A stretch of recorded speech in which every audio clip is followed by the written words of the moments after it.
திரை போதை. கொஞ்சம் கவனிங்க, 3 வகையான திரைகள் உண்டு. எத்தனை வகையான திரைகள்?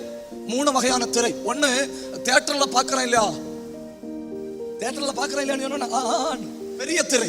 இப்ப பெரிய திரை என்ன தெரியுமா? 1000 பேருக்கு நடுவில் உட்கார்ந்து பாக்குறோம். எத்தனை பேருக்கு நடுவில் உட்கார்ந்து பாக்குறோம்? 1000 பேருக்கு நடுவில் உட்கார்ந்து பாக்குறதுனால சென்சார் போர்டு சர்டிஃபை பண்ணின பிறகுதான் அது நமக்கு முன்ன வருது. Big screen. அப்புறம் அதை விட கொஞ்சம் சின்ன ஸ்கிரீன் பாருங்க, டெலிவிஷன் ஸ்கிரீன். இதுல என்ன நடக்குது? இது பப்ளிக்கான இடத்துல தான் வச்சிருக்கு. அம்மா பாப்பாங்க, அப்பா பாப்பாங்க, அண்ணன் பாப்பா. வீட்டுல யாராவது அடிக்கடி டிவி என்ன பண்ணுவாங்க? கிராஸ் பண்ணுவாங்க. பிக் ஸ்கிரீன் 1000 பேருக்கு நடுவில் நின்று பார்க்கிறோம். அதை விட ஸ்மால் ஸ்கிரீன் வீட்டுல எல்லாருக்கும் முன்ன வச்சு பார்க்கிறோம். ஆனா இந்த ஸ்கிரீனை பாருங்க, பாத்தீங்களா? இது என்ன தெரியுமா? Private screen. 1000 பேருக்கு முன்ன உட்கார்ந்து ஒருத்தர் சினிமா பார்க்கும்போது அந்த சினிமாவை 1000 கண்ணு பார்க்குது.